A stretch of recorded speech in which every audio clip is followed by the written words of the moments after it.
Just as an introduction, I should say that the first Fanime that I ever went to was in 2008. And I remember when I was there hearing about Vampy Baby. And yeah, I know. Man, I'm old. No. That's not the point of this story. And in a weird twist of fate, here in 2019, I get to sit next to her and talk to her, and it's really cool. Oh. So let's give a big round of applause to Vampy Baby and J-Roo. Thank you. I didn't know. Oh, you know who okay.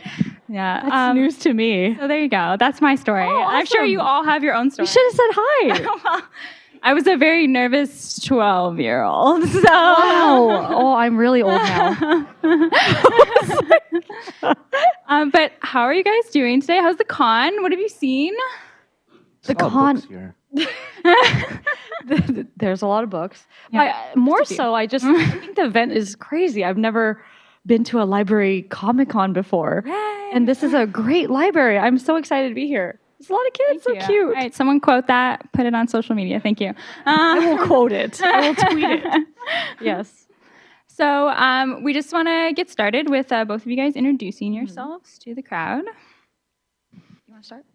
Sure. My name is Jesse Yu. I am a sculptor based out of Los Angeles, and I focus in the realm of designer collectibles and toys. You want to talk about the companies that you work with? We can do that later. Okay. So, my name is Linda, but I go by Vampy because back then I didn't really want my parents to know I made costumes with my money that I worked hard for. But this was a long time ago, though. And I make costumes, props, and I also work with various game companies. So, yeah. Okay, so why don't you both tell us how you got started in your careers? You want to go? No. I guess that leaves me. So I went to school. I'm originally from North Carolina, and I got a degree in industrial engineering, but I never went into it. This is around the cusp of the big internet boom, so I went into that field. And I was in that field doing agency work, design work for about a decade and a half. And while it was good, it was a good profession, it was a good career, I felt that there was something very lacking in what I was doing. And I discovered the world of designer collectibles, and it was a bunch of artists that were doing their own designs, their own toys. Nothing like Hasbro or Mattel, like companies that you're used to. They were doing actual original toys based off of their own artwork. And I was like, wow, this is really, really cool, because all of my life I was a big toy collector ever since I was a kid. And there was never a path for me as a child growing up in the 70s, early 80s, as to how to get from being an aficionado of toys to actually making them. So instead, I became a collector. And so, you see those rooms, and it's like a big nerd cave. That was me. And That's all of us here. yeah, it's everyone. Wait, is that everyone in this room? Right. And it wasn't until after I got into what I'm doing now that I realized I just want to be around creativity, whether it was from myself or if it was, from somebody else. And when I discovered that world, I decided to delve into it. So I dipped my toe into it, started designing a few things here and there.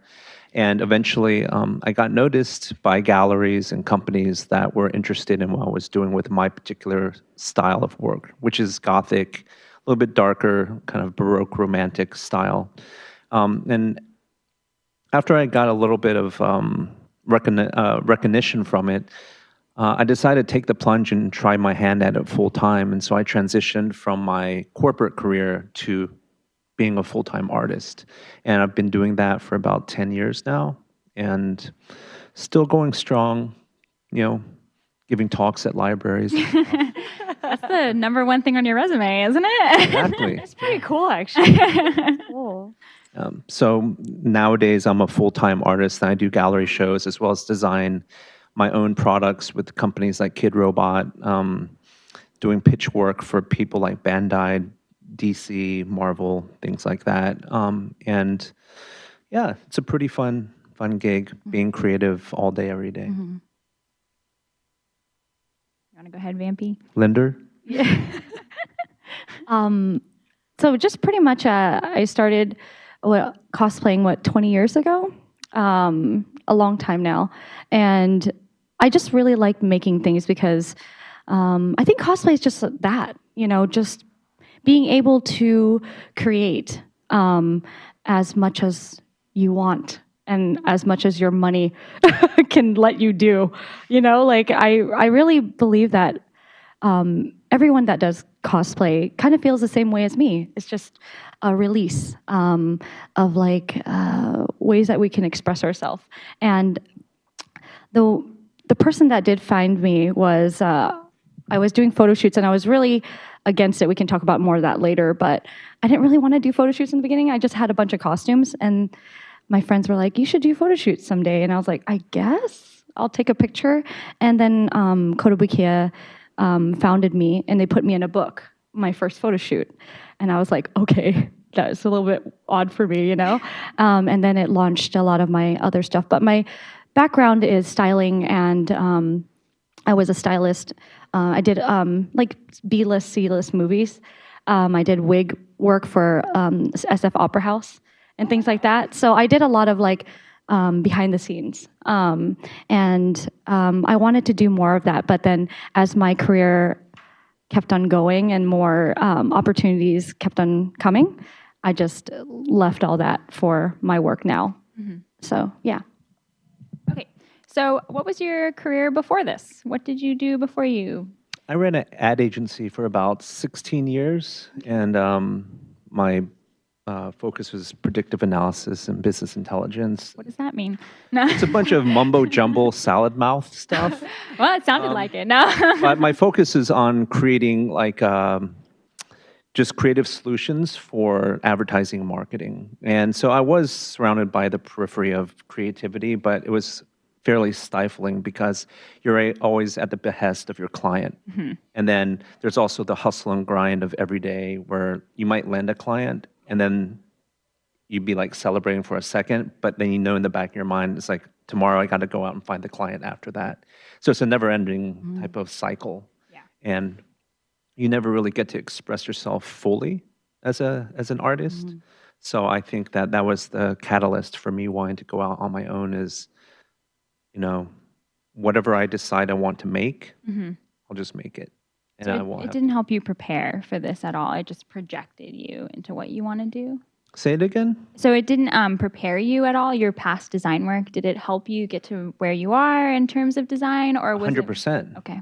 Yeah, we'll probably get into this later, mm-hmm. but in terms of a career, you always want to have, I think, now that I've seen both sides, you want to have a balance of your fiscal and your business side, mm-hmm. and then your creativity, because it can't be one or the other. Mm-hmm. And so I think that being within the confines of a more rigid environment in which I was facilitating the creation of creative projects versus what I do now, which is pure unfettered creativity, mm-hmm.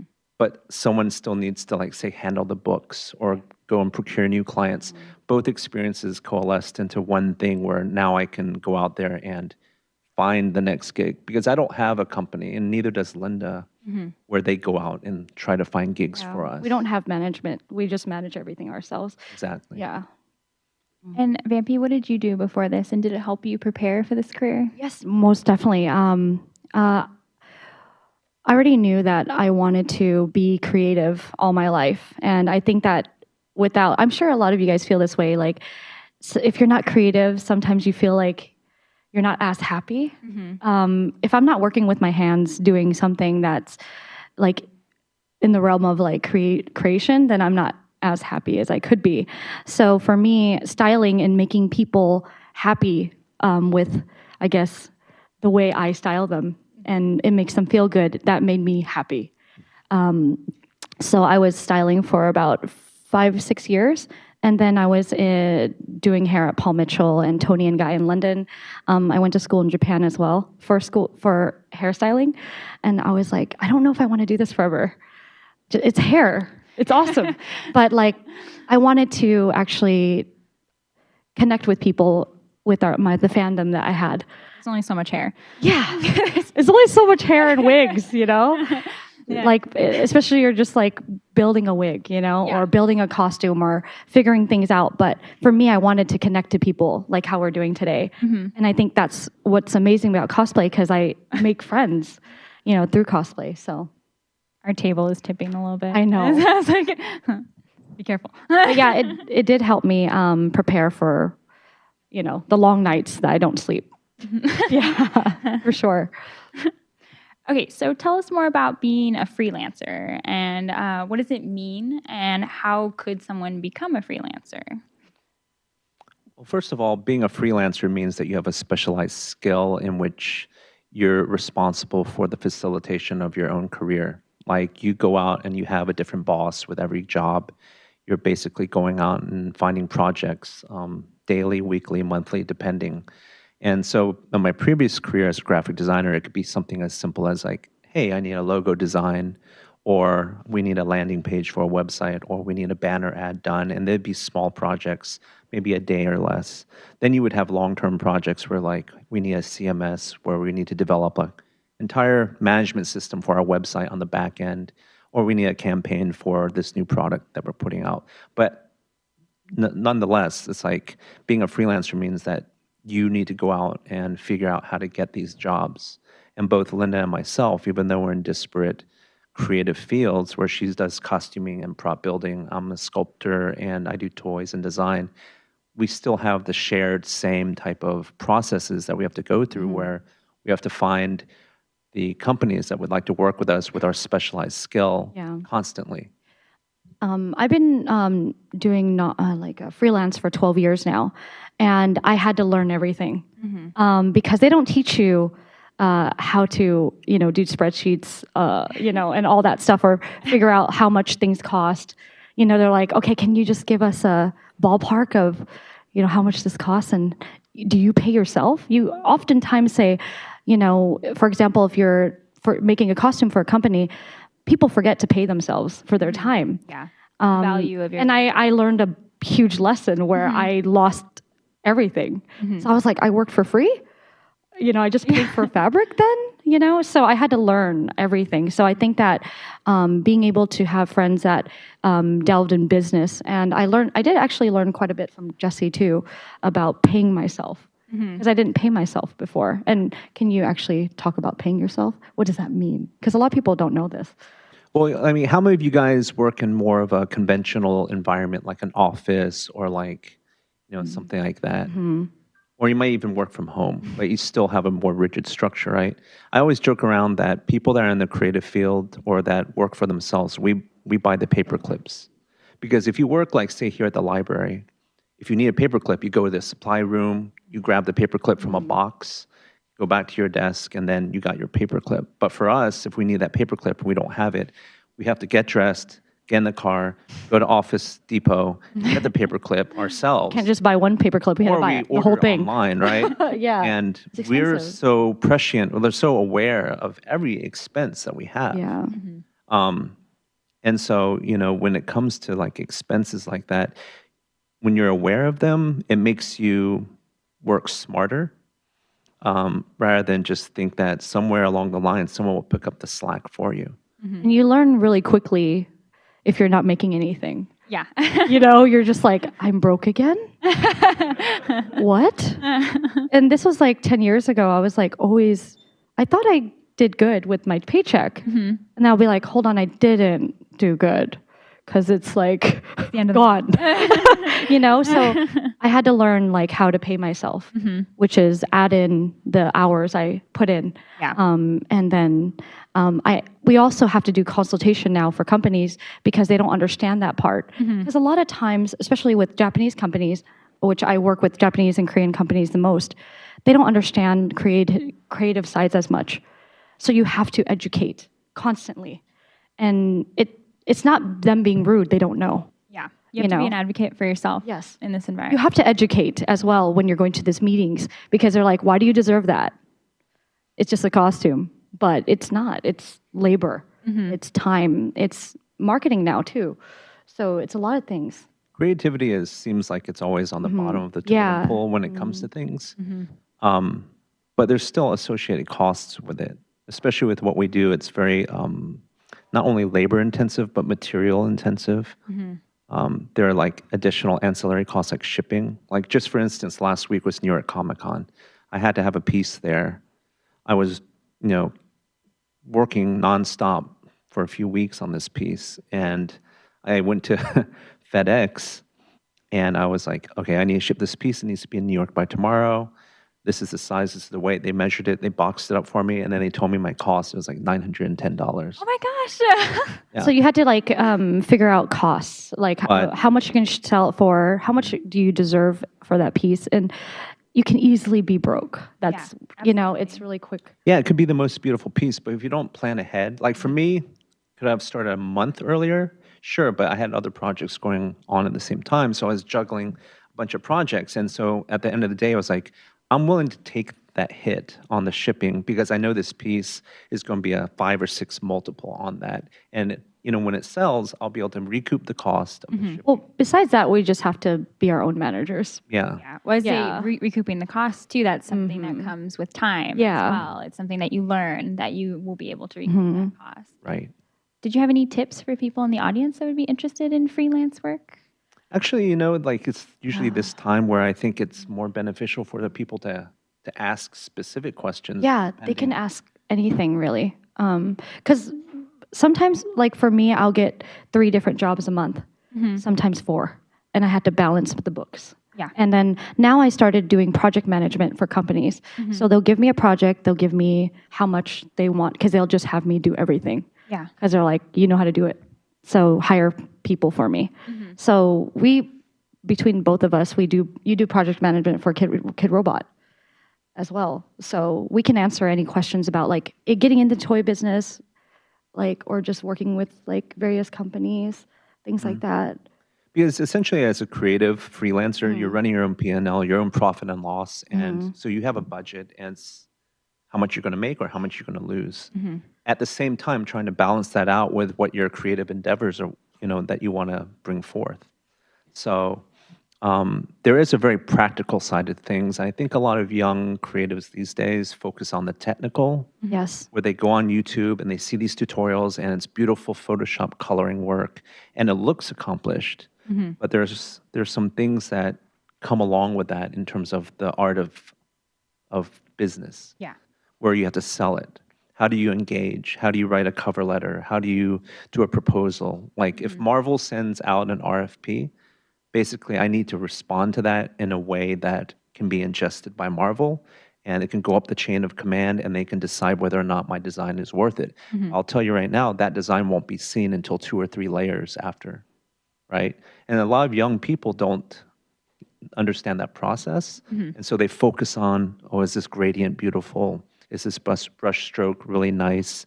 And you have to have a good balance of both. Like when it comes down to it, can you do this in this certain time? Because it has to go down like what Jesse said, it goes down the ladder. So a lot of times they say, okay, creatives, we get these jobs. They're like, can you finish this in a month? And the part is they really want to give it to you 6 months prior. They do, but it has to go down the line. Yeah. Approval. And when it gets to you, it'll be 3 weeks. And you really can't blame the company because that's their approval process. So it's whether can you do it or can you not. Sometimes it doesn't matter if the color's right, Yeah. And sometimes it's important as a creative to deny projects if you know that you can't get on. And I think that like some people undersell themselves a lot. They're like, I won't get this chance again. You will. You can make your own chance. Yeah. You don't have to take things, undersell yourself because you don't think it will ever happen again. And I'm like a big advocate of saying no. If it doesn't fit you, if you don't like it, don't do it. Because you're not going to be happy in the end. Yeah. You be proud of your work. art in the Yeah, exactly. Be proud of your work. And all art is stressful. All work is stressful in general. So yeah, it's stressful. I think that as long as you know what you're comfortable with and what you're happy with doing, and will you, obviously get compensated correctly, then do it. Right? Yeah, I was invited to a show like when the 2 Star Wars movies ago. It was like a celebration of the new trilogy, I guess. And I looked at the email and I kept on racking my brain. I was like, can I come up with something? Can I come up with something? At the end of the day, I couldn't. I just was like, this is not for me. It's a very big marquee thing, and there would be like this nice premiere and a nice gallery opening, and it'd be very flashy. But I just didn't think I could do justice to the piece, or to the show. So I just respectfully declined, saying, thank you for the opportunity, but I don't think I could take it. Yeah, and it's good to just say no to certain projects, because I think that once you do delve into freelance, doing everything will just not really work for, I mean, majority of the stuff you can use for your portfolio, and it really doesn't do you any justice for doing all the work, like doing everything, because you really just don't find your identity. Yeah, you lose a lot of the focus as to how people look at you in the public. Yeah. Like, what is this person about? Do they have a singular voice? Because the majority of companies look for that. They look Yeah. for if you actually know your stuff nowadays, which is really nice. Yeah, there's a difference between work for hire, which is like, hey, I'm a jack of all trades. If you need something sculpted, I can sculpt it in any style. Or versus like, if you want to have a very, very clear voice with your own style of work, your own aesthetic, and really going out there and establishing your own brand. So pretty much like overall, just be very true to yourself. Of course, everyone needs to get paid, but you got to take those jobs that sometimes get paid. You have to. I mean, this is California. Nothing's cheap. Oh, man. But I think that when you start getting that portfolio, working on a lot of things that you actually really like, so you can pitch ideas to companies to come out with your own product, because that's what eventually happened to him within like 5 years, which is insane to me. Because I'm a fan of the arts as well. I would collected original artwork, and that's how we found each other. Because In Your Realm is like what I collected. And within 5 years, he kind of shot to the top. And I was like, what? That's pretty cool. But it's all about what he knew previously and being smart about what he said no to. Yeah. Because they're like, oh, he's getting popular. Let's just give him a bunch of work. And he could have said yes to a lot of it, but he didn't. And I did the same. Yeah, because they're like, oh, you should do this. And I'm like, no. I'll just find another job that I can just get paid for, that kind of thing. Don't have to really I wouldn't call it selling out. I just say kind of like it didn't fit me. So just be true to what you really like. Yeah, I think. Well, why don't we move into some question and answer? So what we'll do is we'll have you raise your hand if you would like to ask them a question. And so we have about 15 minutes for questions. So we have time for everyone probably. Why are you asking a question? Okay, hi. So let's say for a new freelancer creative, how does one figure out their worth? Because there is no creative union, there is no one really discuss how much they get paid on projects. How does one figure out how much they are worth? So I actually help this a lot with a lot of the creatives that I hire for the project jobs that I have. A lot of people don't even know I do this, and now it's on Facebook. But I manage a lot of projects for a lot of video game companies, and they give me a sum. And I do hire creatives that don't know their worth. The thing is, everyone has worth. Just because the misconception I hear all the time, my following is not big enough. I understand that some companies, right, they look for that. But I don't think they really know what they want either. Because if you're only looking for a following, you shouldn't base your worth on who's following you. It should be your work. Does this match the company? Does this match, what they're trying to strive for, right? I think following and likes is becoming more and more of a dead metric. Yes. It's more about conversion, They're learning that now. Companies are learning that now. It's not really... you get into the hype of things, but you don't really see Nabisco trying to go out and get Angelina Jolie to go and peddle crackers, right? She's got a huge following. You would think, okay, well, Nabisco's like, man, we've got delicious crackers. That's a good combination there. No, but some companies do that. They hire people that don't match because they see the number, but it doesn't match. So I think that your worth should always be based on what you think you should be paid. How would you do that actually for example, her work? Like as a cosplayer or a costumer or a fabricator or... Fabricator, right? Artist. See, an artist it's subjective though, because it comes along with your experience, your expertise. Like we were mentioning earlier, if a company came to me and said, hey, we really need a prototype by next week, can you do it? If my schedule was clear, and I felt very confident I could do it, I would do it, but I would charge them 4 times the amount. Because of time. You Yeah. have to. You don't want to set a precedent where like you do it for like peanuts, and then later on they're like, well, this guy, he's our plumber. That's when you say Something's no. broken, Mhm. I'm going to be able to hire them, and I'm only going to be able to pay them $100, and they're happy with it. You need to figure out like a set price for your time, and that's dependent on like your own living situation. So if your mortgage is say $3,000 a month, just your daily living cost is $100, right? So everyone has a different like threshold as to what they need to be able to earn to survive. And I think that underselling yourself is pretty much a negative always. Just because they're giving you the job, and these companies also have to spend that money. A lot of people don't know this. There's a designated amount that they have to spend. So if they're telling you, just here's a couple $100 when it's supposed to be a $10,000 job, say no, because like you deserve more, and you know that you deserve more. So just I would say work on your portfolio at that time, and work at your regular job, because I don't believe in just leaving your job.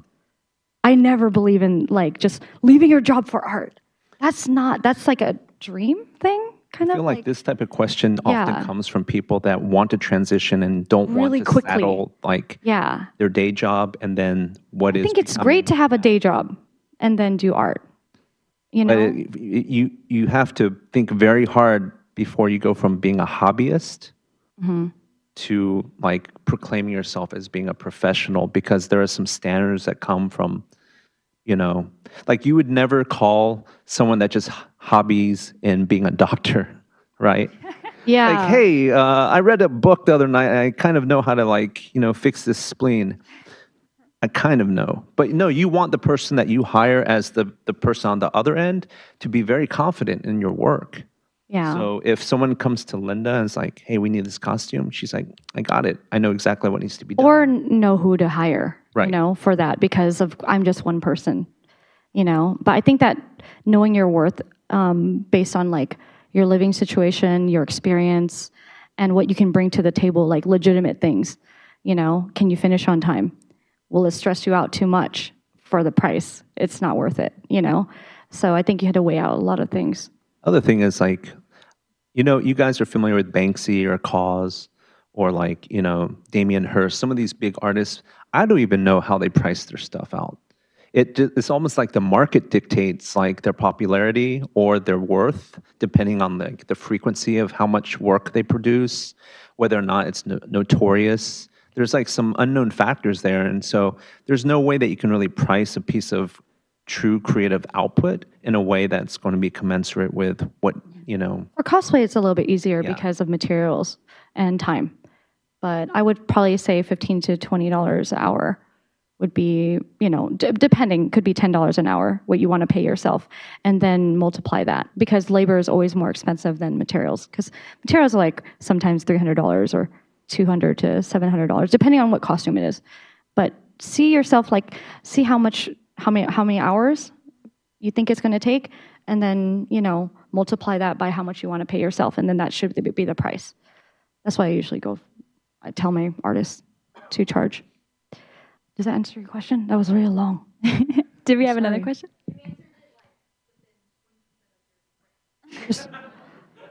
Thanks, friend. She drove us here, by the way. Yeah. She couldn't ask us this in the car. She's like, I'm going to wait. She's all like, I'm going to make it real hard on her. Yeah. Because money is always is an iffy thing for art, But it needs to be said because there's jobs now for it. I didn't know what I was doing before because there's no jobs in it. We were just whatever, finding a bed sheet that we can dye to make it into a dress. That's why my mom was like, "What's wrong with you?" She was supposed to be here today. I wish she was. Yeah, she's like, I don't know if I want to hear what you did to my clothes. She knew. All right, well, here's another question. Yeah. Hi, my name is Charles Amos. I'm here because Hi, Charles. I saw Vampy's picture many years ago. It was Reka from Gantz. Oh, yeah. Yeah. long time ago. But I have a question for both of you. What is the most exciting project that you've ever worked on, and how long did it take? Oh, exciting project. The most recent one I've done, you have really cool ones. Do you have pictures of yours? Maybe you can pull up a picture of yours. You gotta We're talking about you. No, we're not. No, he said both of us. I know, but you go first. Okay. My latest one, definitely like, I generally work on by myself or have one other person that I work with. But this project that I just did meant a lot to me because I love Monster Hunter. I think Monster Hunter is the best game ever. No, just kidding. Monster Hunter, so I've been playing Monster Hunter since not that long. Monster Hunter for You. Yeah. Yeah, it's a good one because that's all I knew. Anyway, so I saw this guy throw his 3DS. He played Monster Hunter 3, 3 Ultimate? I don't know. He threw his 3DS and I said, about it. why are you playing this game that you threw? And I got really angry and I said, this is not smart because why are you playing a game that you threw your 3DS? He's like, you don't understand. And I was like, okay. I played it and I was like, I went to the restroom and I still played it. It was terrible. Like I didn't know what the hell happened to my time. So then I kept on, playing the game religiously. Did not sleep, just kept on playing. And then cosplaying it immediately. So my life was cosplay Monster Hunter, play Monster Hunter, talk to Monster Hunter friends. That's it. And that is till now. So it's been a couple years now. And then I finally got a job that, asked me, Capcom asked me to make their costume. And I was like, what? You want me to make another Monster Hunter costume for you and for the producers? And I just died, I think. That was crazy. And I got to work with some of my best friends. So I brought them into the project as well. So it was really fun. And because Monster Hunter. Yeah. But we didn't sleep much. I think we slept like 1 hour a day almost. Finishing that costume because it was like the deadline was like under a month. Yeah. Bye forever. He's going to show his stuff. You have a fox there. What's a fox?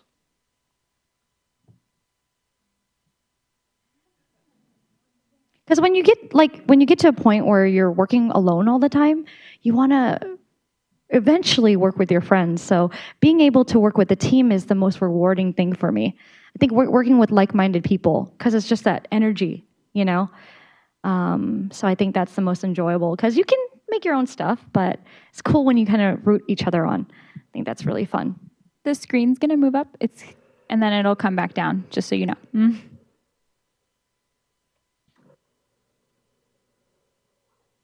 How big is the toy? Like what?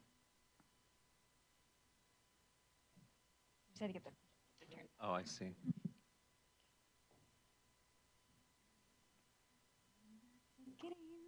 Should I try to unplug this?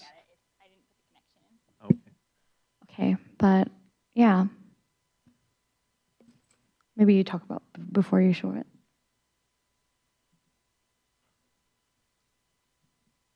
Maybe you want to talk about it before you show it. There you go. Hold on.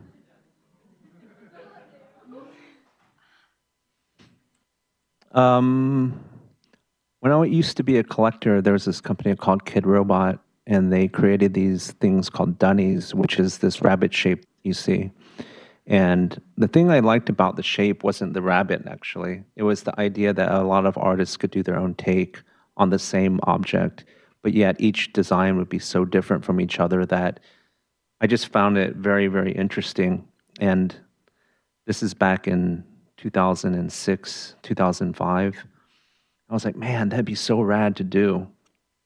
And then about 5 years ago, I did my first dunny. After I had slogged through the gallery scene and did shows here and there, they wrote me and they're like, we would like you to do your own piece because we like what you're doing in your own work. It's a little bit darker. It's not grotesque. It's just kind of gothic stuff. And do you have an idea? I was like, yeah. But I remember because Linda was actually with me at the time. I told her, I was like, oh my God, they want me to do a dunny. Not only just a dunny, they wanted you to do a series. That came later. Okay. But yeah, and I was like, you have to have this artist, because I'm also a collector. This is the thing right yeah, here. this is This is the first dunny I did, which is called the Fad. It stands for Fancy Ass Dunny. Because I just was like, everything else is so street, I was like, I'm gonna make it something that your grandma would buy at Pier 1. My mom liked it. My mom really liked it, and she was like, "This looks like my furniture," and I said, "Yes, Mom." But it was a dichotomy of the simple shape, which is very modern, and then you had this really Baroque Gothic shape, which is really complex. And I just liked how those two elements came together, where modern collectibles, it's like modern collectibles for grandmothers. Not really. No, I'm kidding. But this is the moment where I think this is my most exciting project, because I remember before when I didn't know how to break into an industry, and then to the point where someone was actually asking me in all seriousness, would you like to do your take on something that hundreds of other artists did before? And it kind of blew me away and it humbled me a lot, because all the long nights that we have, once they're done, we don't think about them. No.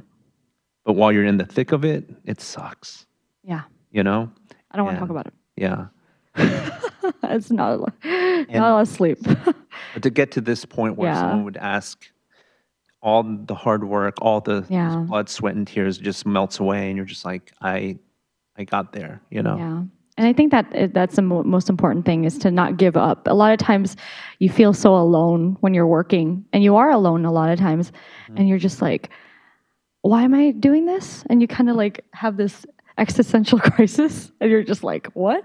Why am I doing this for? So you really have to ask yourself, is it worth it for me? Is this really worth it? Am I very happy doing this? Because if it's not worth it, and if you're not passionate about it, you need more sleep. You just sleep instead. You know what I mean? So I always tell people, do things you really like, because that matters. Not because it's popular. Do it because you like it. You really need to have a passion for it. Because if there's no passion in there, you're going to be still very sad person doing your art. But maybe your art is sad sometimes. I don't know. Okay, so we have time for one more question. Vampy will be doing a signing right after this over in our Ariel reading corner, which is kind of around the corner over here. So we have time for one more question.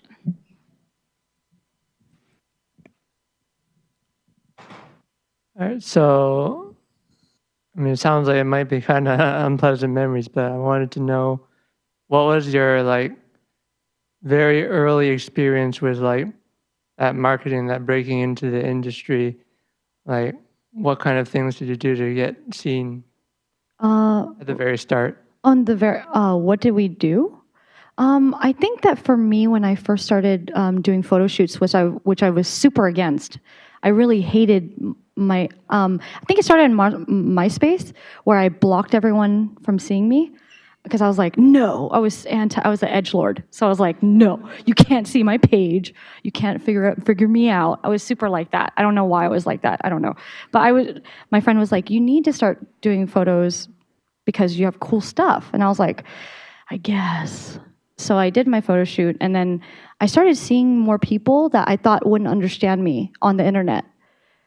I was like, oh, you get me?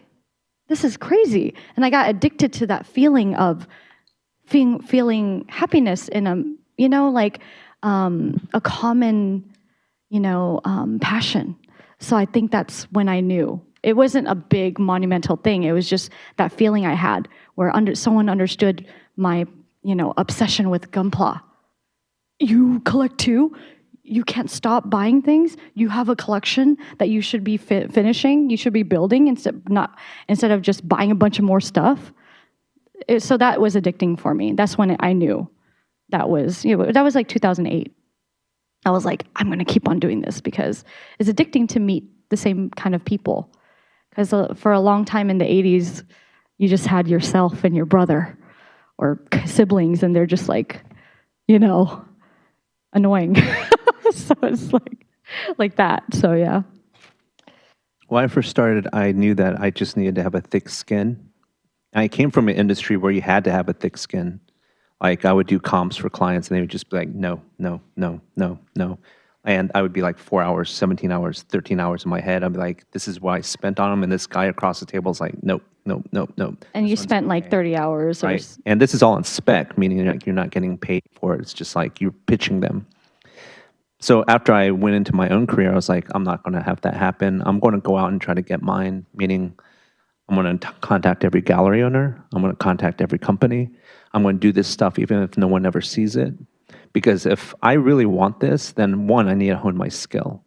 So I had to do that at the same time as trying to get into small shows, talking to up-and-coming companies that might want to work with someone that might be a little bit cheaper.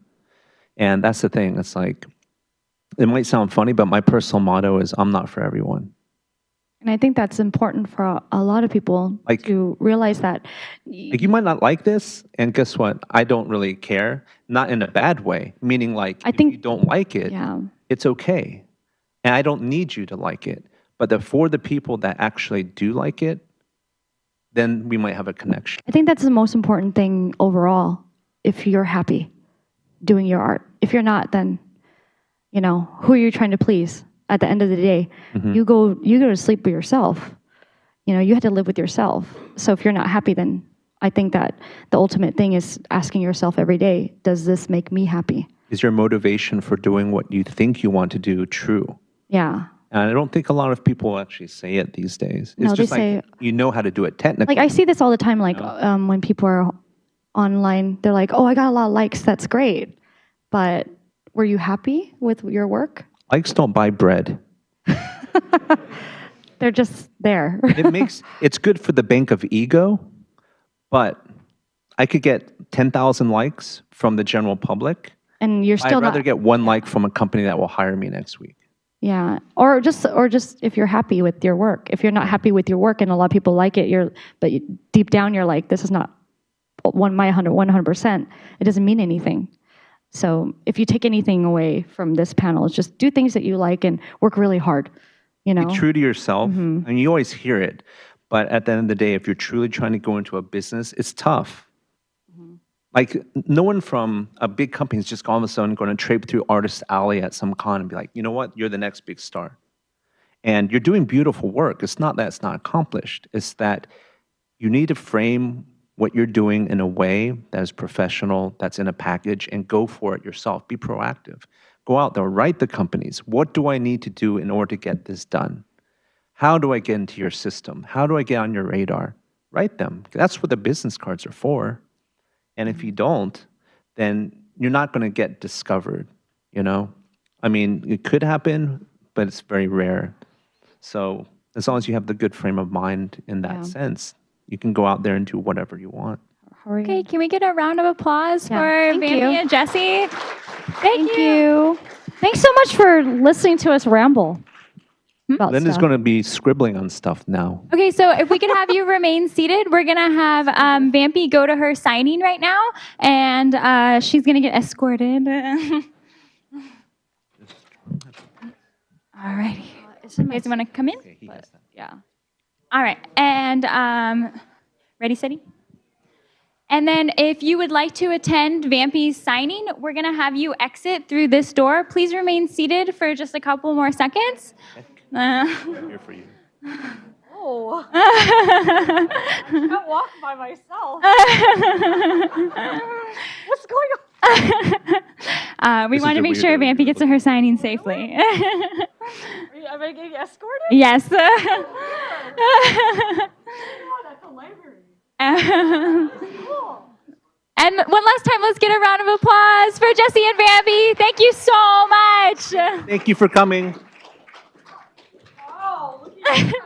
Man, you really cleaned up after the Sarlacc.